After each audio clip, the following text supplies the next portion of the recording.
Bismillahirrahmanirrahim. Assalamualaikum warahmatullahi wabarakatuh. Kembali lagi di channel Pena Pencari Hikmah. Kali ini kita akan bahas Jibril yang perkasa, pemimpin para malaikat.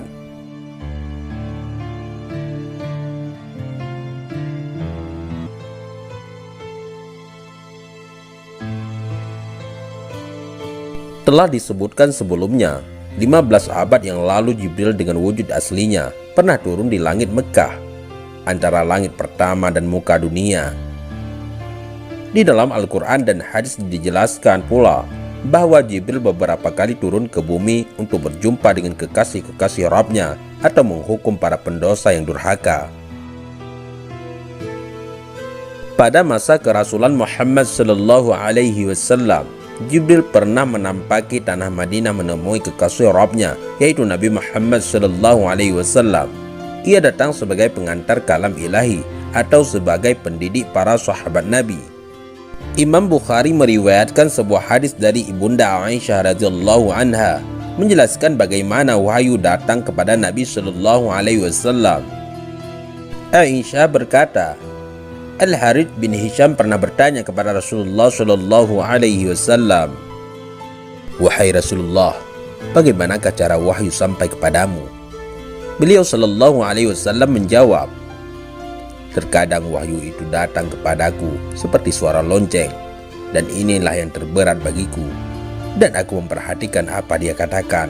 Dan terkadang seseorang malaikat mendatangi dengan berwujud seorang lelaki, lalu dia menyampaikan wahyu kepadaku.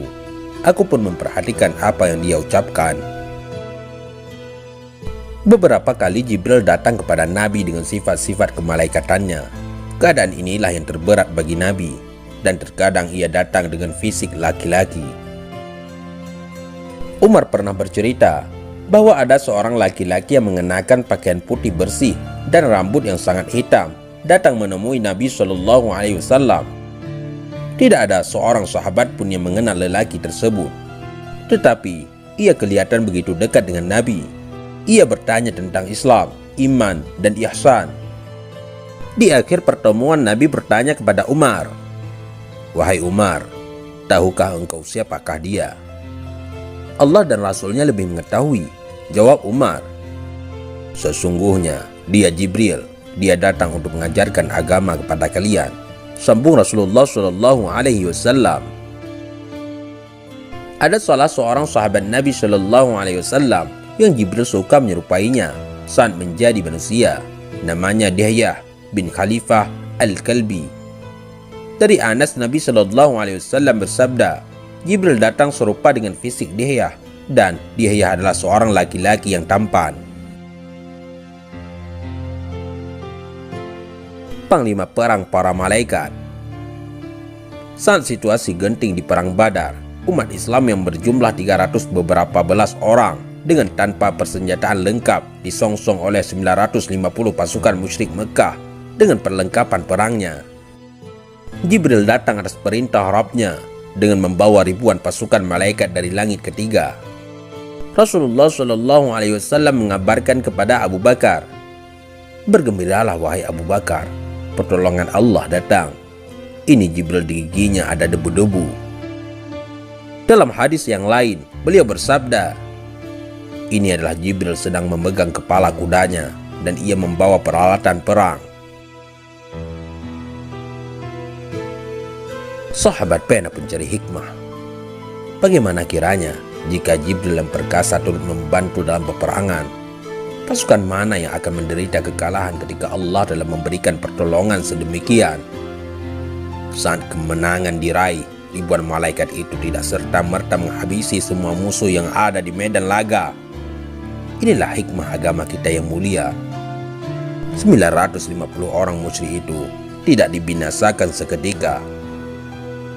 Perang dalam Islam bukan berarti membunuh dan membantai. Jika Allah menghendaki, tentu saja ribuan malaikat dari langit ketiga itu mampu menghabisi mereka semua. Namun di akhir peperangan hanya 70 orang musyrik yang tewas dan 70 lainnya ditawan. Keperkasaan Jibril, azab atas kaum Sodom. ratusan atau mungkin ribuan abad yang lalu. Saat bumi usianya tak setua saat ini, Jibril bersama Mikail dan Israfil pernah datang kepada kekasih Allah, yaitu Nabi Ibrahim alaihissalam. Ketiganya datang memberikan kabar gembira kepada Nabi Ibrahim dan Sarah akan kehadiran buah hati mereka, yaitu Ishak. Kemudian ketiganya bertolak menuju kaum Rasulullah, yaitu Nabi Lut. Disinilah tajuk Jibril yang perkasa akan kita pahami secara sempurna. Allah Subhanahu wa Ta'ala menciptakan banyak makhluk yang lebih kuat dari manusia. Bangsa jin salah satu di antaranya.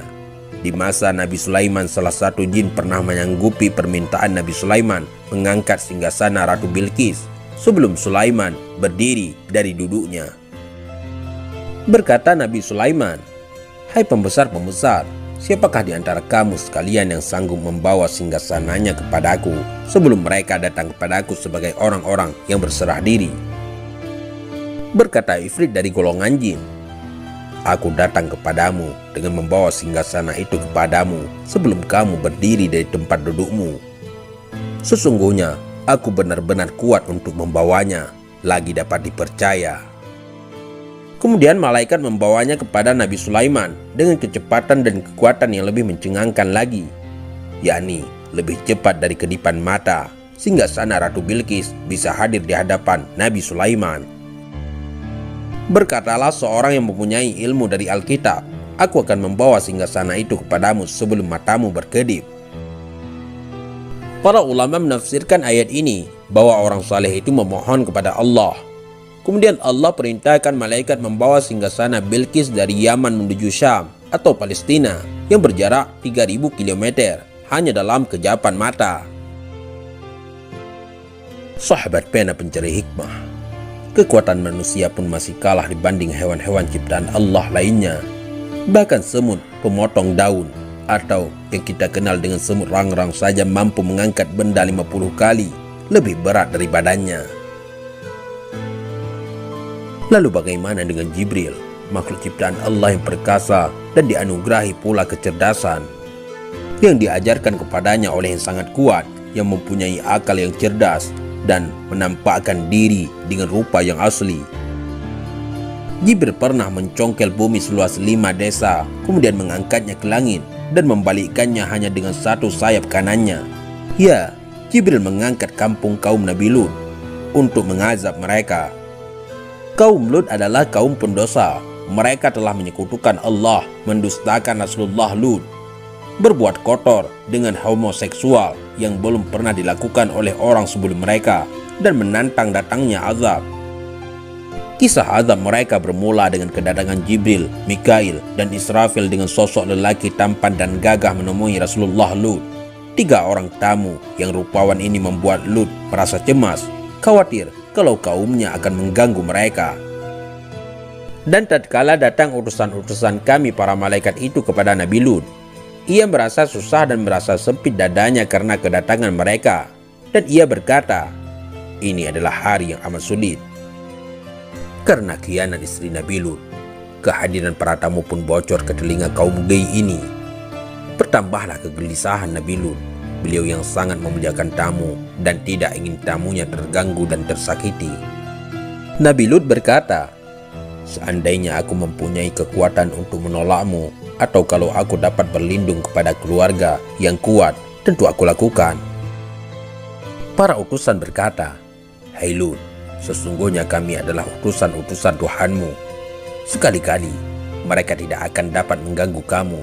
Sebab itu pergilah dengan membawa keluarga dan pengikut-pengikut kamu di akhir malam, dan janganlah ada seorang pun di antara kamu yang tertinggal, kecuali istrimu. Sesungguhnya ia akan ditimpa azab yang menimpa mereka, karena sesungguhnya saat jatuhnya azab kepada mereka ialah di waktu subuh. Bukankah subuh itu sudah dekat?" Sahabat pena pencari hikmah, ketika itu kaum Lut makin berpuncak liar tak terbendung. Malam itu mereka mencoba mendobrak pintu rumah Nabi Lut. Lalu Jibril memukul wajah-wajah mereka dengan ujung sayapnya hingga mereka menjadi buta. Dengan terhuyung-huyung mereka kembali ke rumah. Lalu Jibril memerintahkan Lut agar keluar bersama orang-orang beriman lainnya. dan datanglah azab yang pedih kepada kaum Nabi Lut. Di pagi hari, Jibril congkel bumi kampung kaum Lut dengan satu sayapnya. Kemudian ia angkat ke langit pertama dengan segala isinya, hingga penduduk langit mendengar jeritan-jeritan manusia, lengkingan suara anjingnya, dan kokok ayam yang ada di dalamnya. Setelah itu, ia balik bongkahan besar tersebut. Bagian bawah diputar menjadi sisi atas, lalu dilemparkan kembali ke bumi, diikuti dengan hujan batu dari Sijil. Sahabat pena pencari hikmah, bayangkan daratan sebesar 5 desa dicongkel dan diangkat begitu saja menuju langit yang tingginya hanya ditakar dengan mata yang lemah, yang tidak tahu berapa jarak pastinya. Pohon-pohon istana dan bangunan kokoh, manusia dan hewan, serta segala macam isi melayang ke ufuk dengan satu sayap makhluk yang perkasa. Jika demikian, apalah artinya kita? Mudah-mudahan dengan mentadabburi makhluk Allah, Jibril alaihissalam membuat kita semakin takut dan taat kepada Allah. Innahu ala kulli syai'in qadir. Dia kuasa atas segala sesuatu. Wallahu a'lam bissawab. Mudah-mudahan ini semua bermanfaat. Assalamualaikum warahmatullahi wabarakatuh.